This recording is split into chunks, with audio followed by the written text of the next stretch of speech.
Hi, my name is Anne Marie, and I am a librarian at the University of Alabama.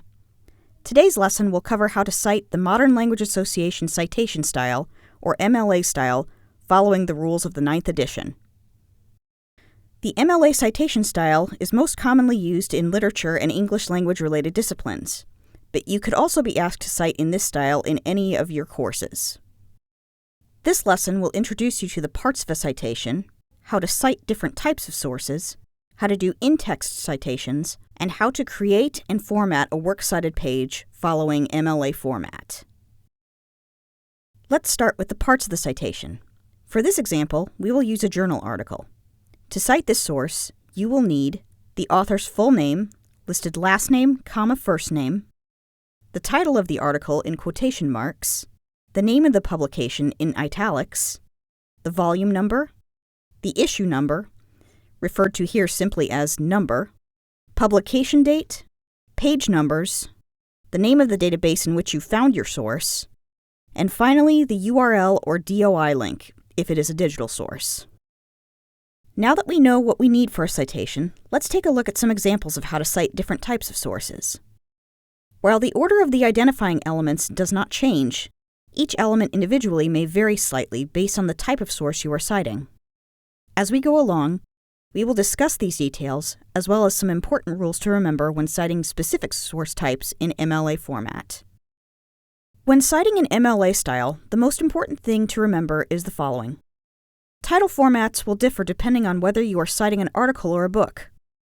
Journal article titles, like the example shown here, will be shown in quotation marks, while the title of the journal itself will be in italics.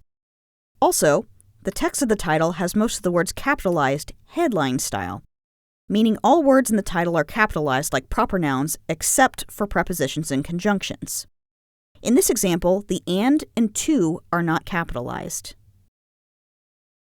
In this example of a book citation, you can see that MLA citations always cite the author in a last name, first name format with a period following.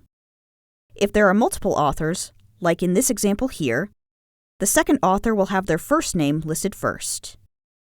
Book titles are listed in italics rather than quotations. Finally, in this example of a web page citation, notice that the website name NCAA is used in lieu of an author's name. Sometimes, web pages will exclude authors' names, in which case the website name can be used instead. The title of the web page is in quotation marks, while the name of the parent website is in italics. Each of the examples we just looked at are examples of full citations that would be found on your Works Cited page. In MLA style, the Works Cited page appears at the end of your research paper. All of your sources should be listed in alphabetical order by author's last name, each entry should have a hanging indent, and the lines should be double-spaced. Next, let's talk about in-text citations. When you quote or paraphrase information from your sources within your paper, you must include an in-text citation to help identify which of your sources the information came from. This allows readers to then search your works cited page for the corresponding source. You can approach in-text citations in two ways, parenthetical and narrative. Parenthetical citations include the source author's last name and page number within a set of parentheses at the end of the sentence.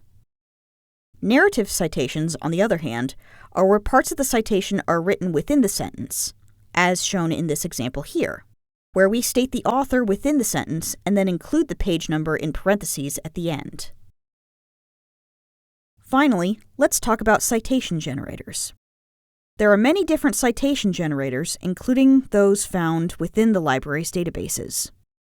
It is perfectly okay to use these generators, but there is a chance the citations they give you may be incorrect.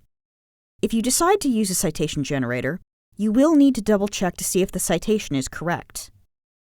When using a citation generator, some of the most common MLA mistakes to look out for include errors in capitalization, punctuation is out of place, italicized elements are not in italics, or names are incorrectly ordered. In this example, the author's name is incorrectly listed with his first name first, then his last name, instead of the other way around. To recap, you have learned how to identify the parts of an MLA citation, how to create MLA citations for different types of sources, and how to cite sources within the text of your research papers using in-text citations. Now, you should be able to correctly cite sources in your assignments. Well, that's all for now.